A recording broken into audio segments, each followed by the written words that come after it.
So you want to invest, but you don't know what to invest in or even how to diversify your investments? In this video today, I'll share with you some helpful tips on what an investment portfolio is and how you can diversify it. If this is the information you are looking for, then stick around.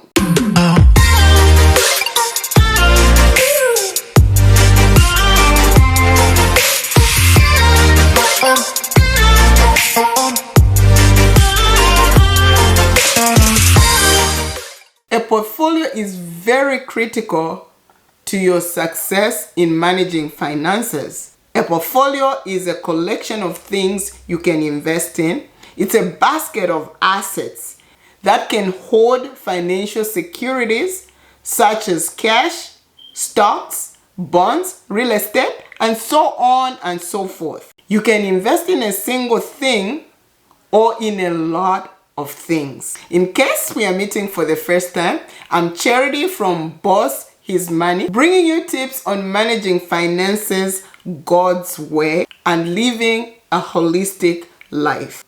If that resonates with you, please subscribe by hitting the red button below. And for my bosses, welcome back.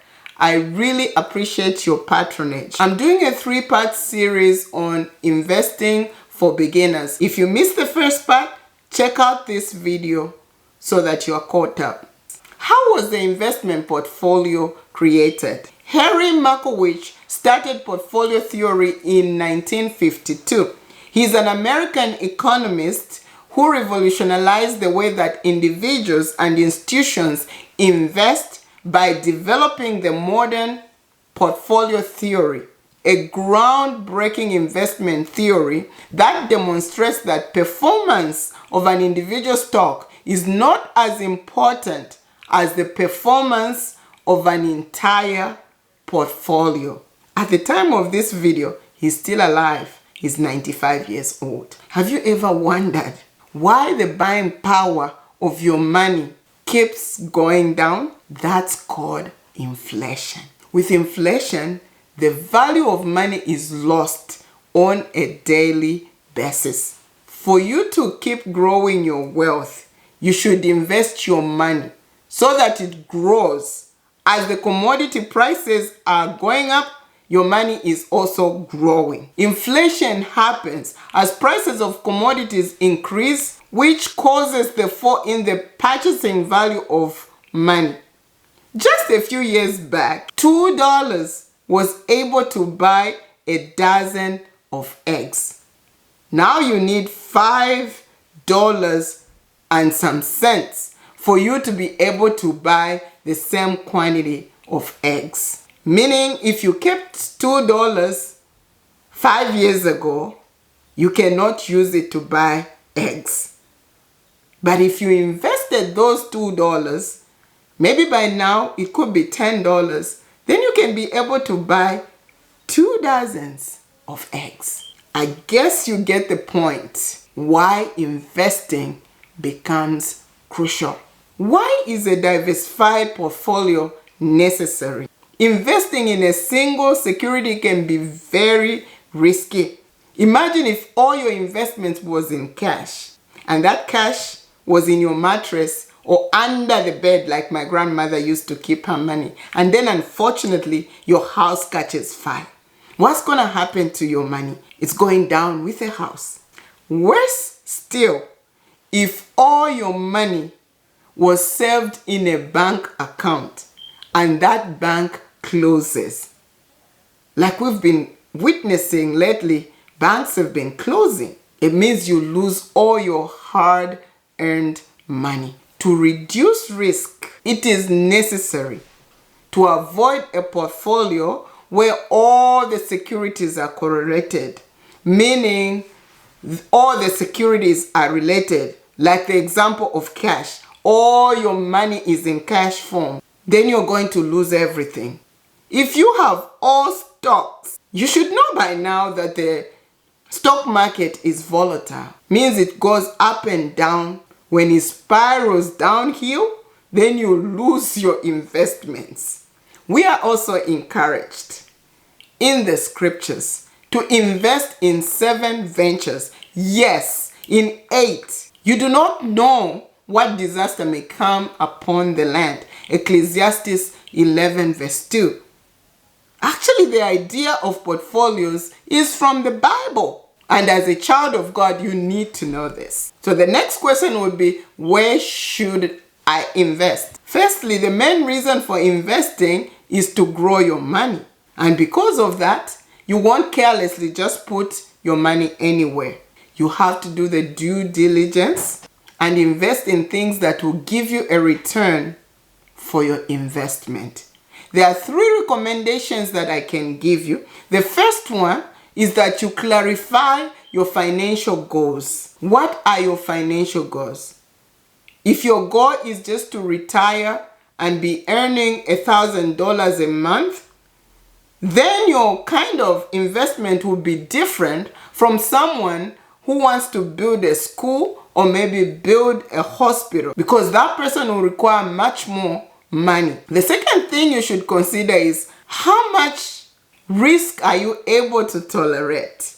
Whenever you put money in an investment, you are taking a risk. There's no surety of returns. Every day we are taking risks.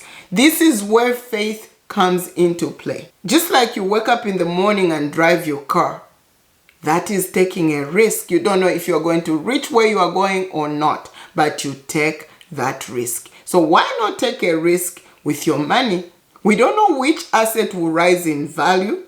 If we knew, we would all invest in that asset. But because we don't know, we invest in different assets. If you are risk averse, meaning that you are not so used to taking risks, you might consider the less risky securities. The third point to consider is, how much time do you have?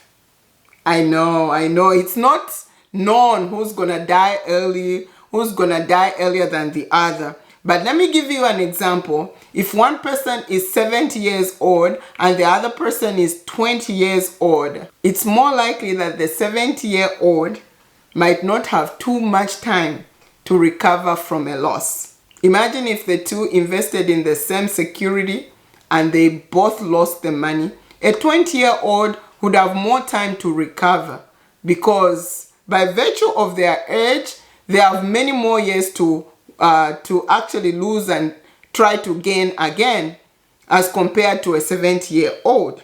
Because of that same reason, your age will also determine where you can invest. You can maybe say, for example, 50% of your money is invested in stocks and the other 50% is invested in bonds. Or you can say 100% of all your money is invested in bonds, or you can say 10% is in cash, the other 15% or 30% is in real estate, and the other 20% is in bonds. It really doesn't matter how you allocate the different securities, but the most important thing is for you to diversify them.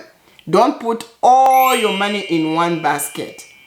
You know, it's like what they really say, when you put all your money in one basket and you trip, you're going to lose all your money. It's really better for you to put in different baskets. That way, if this basket is doing well, it can cover for the basket that is not doing well. Here is a simple example of how an investment can benefit you.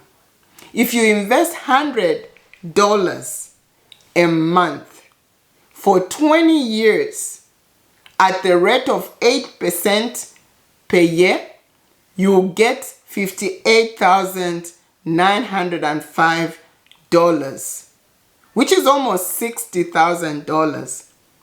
But if you keep $100 a month for 20 years, the same period of time, and you keep this money in your house, you're going to get $24,000. I think that's a very big difference. $60,000 and $24,000. Or maybe if you get more money and you decide to invest $500 instead of $100 a month. You invest $500 a month for 20 years at the rate of 8%, you're going to get $294,526.52. Whereas if you just kept that money in your house, you're going to have only $120,000.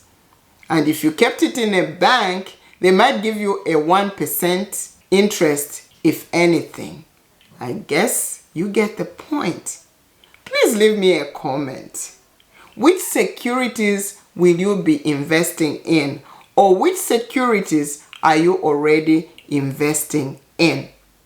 I'd love to hear from you. If you have any questions or any topic you would love for me to talk about, please leave me the comment in the comment section below. And if you know someone that can use this information, please do not hesitate. Share this video. Thank you so much for watching.